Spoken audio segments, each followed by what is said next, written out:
There's a moment you know by heart, even if you've never said it out loud. A coworker slides their work onto your desk with a smile. A relative asks a question that's none of their business. A friend makes a joke at your expense. Again. And everyone laughs, and you laugh too, because what else are you supposed to do? In that split second, your brain offers you exactly 2 doors. Door 1. Swallow it. Smile, let it slide, tell yourself it wasn't a big deal. Door 2. Snap.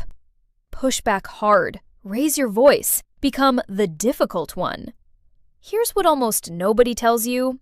Both doors lead to the same room, a room where people respect you less. And by the end of this chapter, you'll see the third door, the one that's been standing in front of you this entire time, unlocked. Let's start with door number 1 because it's the one most of us walk through on autopilot. Staying silent feels safe. It feels mature even. You're keeping the peace. You're being the bigger person. It'll blow over, but watch what actually happens. Every time someone steps over your line and nothing follows, you're not keeping the peace. You're publishing a price list. You're telling everyone in the room exactly how much they can take from you for free. People aren't cruel, mostly. They're observant. They test a small boundary, nothing happens, so next time they test a bigger one. Not because they planned it, but because you taught them the lesson yourself, one silence at a time. The interruptions get more casual, the requests get heavier, the jokes get sharper. And the cruelest part is that the quiet person eventually explodes over something tiny, the 11th small thing, not the first big one. And now everyone gets to say, "Wow, where did that come from? So dramatic." Your years of patience bought you nothing. They just moved the explosion to a moment when you look unreasonable. So maybe door number 2 then. Get loud. Get sharp. Make them afraid to try you. And it works. For about a day. Here's the problem. Fear looks like respect from a distance, and that resemblance ruins lives.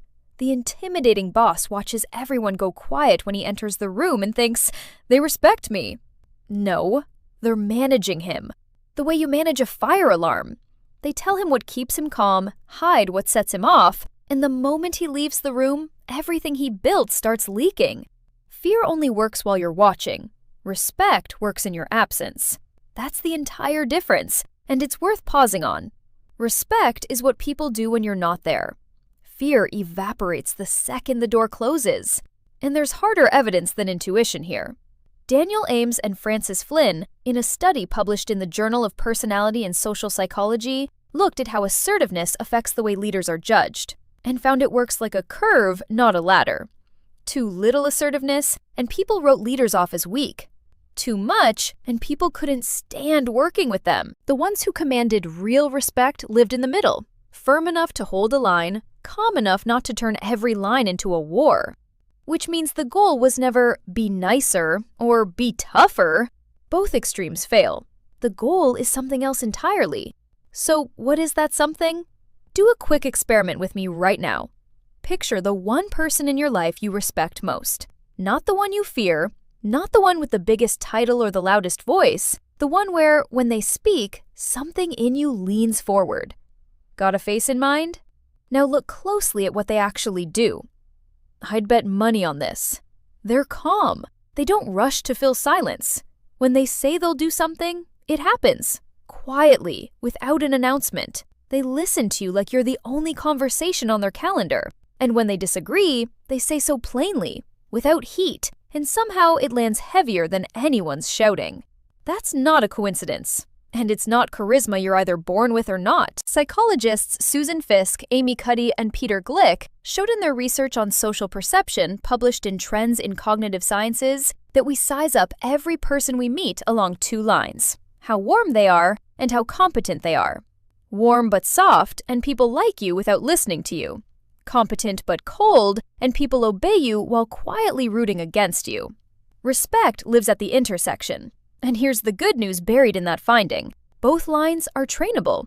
Respect isn't a gift, it's a construction, and it stands on 3 load-bearing walls. The first wall is confidence, but probably not the kind you're picturing. Not swagger, not dominating the conversation, Real confidence is mostly visible in what a person doesn't do. They don't rush their words. They don't apologize for existing. No, sorry, quick question, this is probably stupid. They hold eye contact a beat longer than comfortable. They can sit inside a pause without scrambling to fill it, because silence doesn't threaten them. Look at how much of confidence is actually just the absence of panic. You feel it within seconds of meeting someone, even if you couldn't name a single specific thing they did. Their body answers a question your mind hasn't asked yet. Does this person believe they belong here? When the answer is yes, you relax around them. And oddly enough, you start believing they belong there too. The second wall is kindness. And stay with me here, because this is where most people's mental model breaks. Kind people get walked on, right? Nice guys finish last? Almost. Organizational psychologist Adam Grant spent years studying givers and takers for his book Give and Take, and found something that should be printed on billboards. Givers finish both last and first. The doormats and the most respected people in the building are running the same generosity software, with one line of code changed. The doormat gives to be liked, and you can smell it. Every favor arrives with an invisible invoice. Notice me. Approve of me. Don't be upset with me. The respected giver gives because it matches their own internal code, and they need nothing back. No audience, no gold star, no announcement. Same action, opposite signal. One broadcasts, I'm afraid of you. The other broadcasts, I'm at peace with me. People can't always explain the difference, but they never, ever confuse them. Kindness without neediness might be the rarest trait a human can carry. And when you meet it, respect isn't a choice you make. It's a reflex. The third wall is firmness, and it's the one that decides whether the other two stand or collapse. Firmness is not stubbornness, and it's not volume. It's this. There are 2 or 3 things about you that are simply not up for a vote. A person with firmness doesn't announce it. You discover it, the way you discover a wall in the dark. Ask them to cut a corner they don't cut, and there's no drama, no lecture, just a calm, "No, I don't work that way," delivered in the same tone they'd use to decline sugar in their coffee. Notice the strange physics. The wall stands still, and yet you're the one who adjusts. And real firmness is flexible everywhere, except the core. Dates can move, formats can change, plans can bend, but the 2 or 3 values underneath don't, no matter the weather. Think again about that person you pictured earlier. I promise you, they have this. You felt the wall. You've probably adjusted around it without resenting it. That's the signature of firmness done right. Done wrong, it breeds resentment. Done right, it breeds something almost like relief. Finally, a person whose yes means yes. Confidence. Kindness with a spine. Firmness without noise. That's the anatomy of respect. Now you can see it, name it, spot it in a room within minutes. But here's the uncomfortable truth I owe you before we go further. Knowing the anatomy has never won anyone a single real moment. Because the moments that matter don't arrive when you're calm and prepared. They arrive on a Tuesday, mid-sentence, when your boss volunteers you for the weekend. Your pulse jumps, your mind goes white, and the words you needed show up 4 hours too late. In the shower. Brilliant and useless. Understanding respect and producing it under pressure are 2 different skills, and only one of them can be learned from watching. The other needs a script. In the next chapter, I'm handing you exactly that. The specific phrases that stop a boundary crosser mid-step without making a single enemy. The 4-second move that buys your brain back from panic.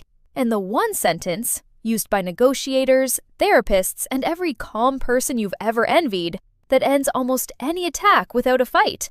Some of these words will feel too simple to work. That's exactly why they do.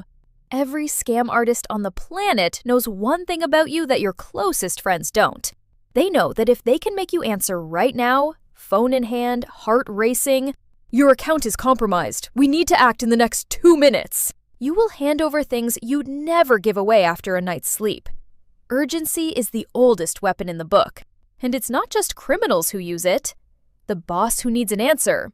"Before you leave today." The relative who corners you at dinner. The client who calls at 9 p.m. because "it'll only take a second." None of them are necessarily malicious, but all of them are running the same play. Shrink your time, and you shrink with it. Which is why the first move in this entire playbook, the 4-second move I promised you, isn't a clever phrase at all. It's a theft.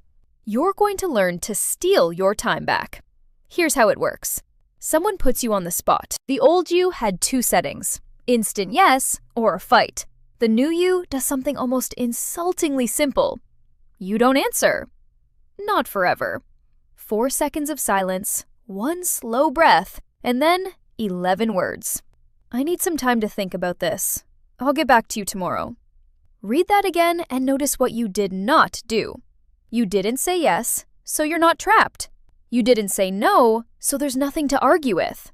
You didn't explain, so there's nothing to pick apart. You simply moved the decision out of the ambush and onto your own territory, where your brain actually works. And pay attention to how people react because it's diagnostic. A reasonable person shrugs. Sure, tomorrow's fine. The only people who escalate, no, I need to know now, are the ones who were counting on your panic. The pressure itself is the confession.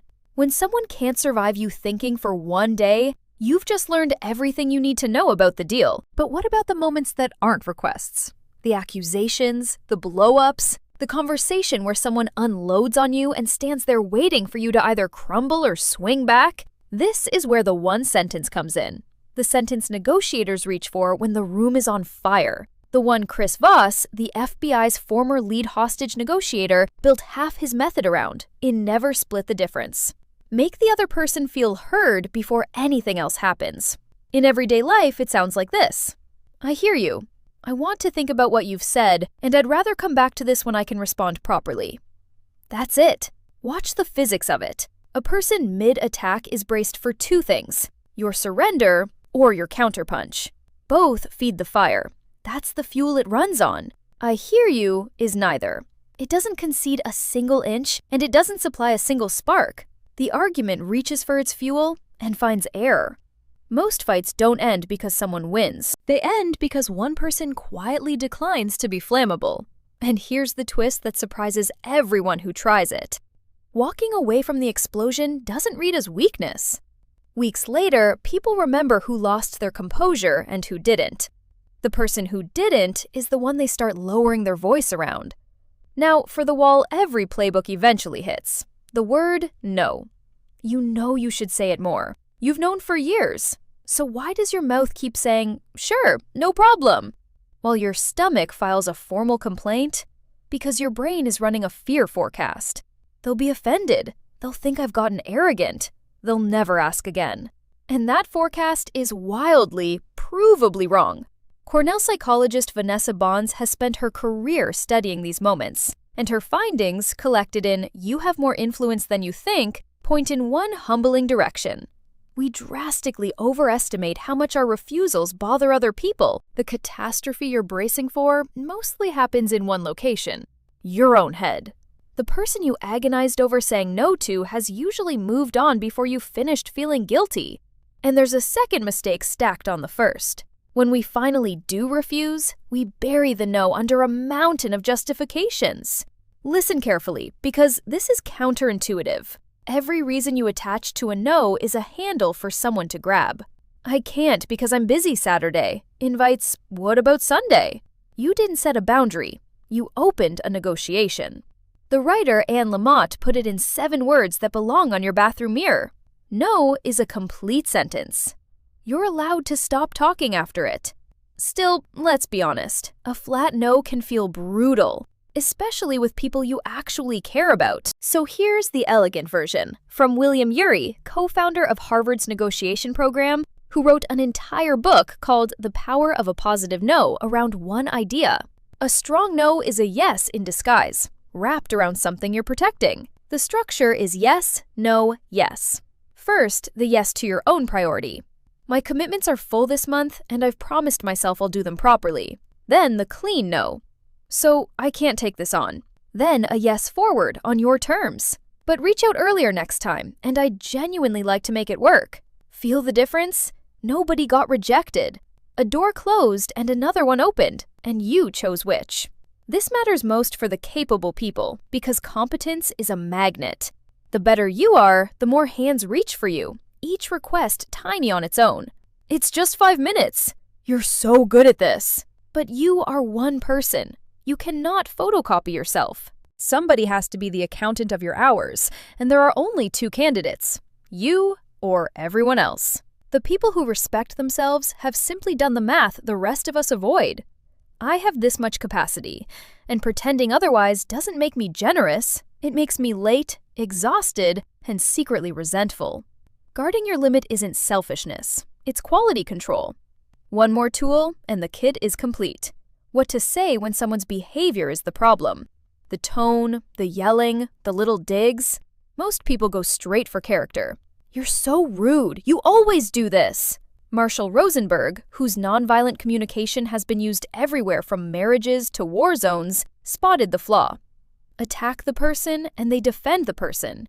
Every "you always" buys you a counterattack, not a change. So separate the human from the behavior. You're a good person, but this way of talking doesn't work for me. State it the way you'd state any plain fact about yourself. The same tone you'd use for, "I don't drink coffee after noon." Not a verdict, a setting. And then the piece almost everyone skips. The one therapist Nedra Glover Tawwab hammers home in Set Boundaries, Find Peace. A boundary without a consequence is a suggestion. If the shouting continues, I'm ending this conversation. Said once, calmly, means nothing until the shouting continues and you actually stand up. No lecture, no door slam. You just do what you said.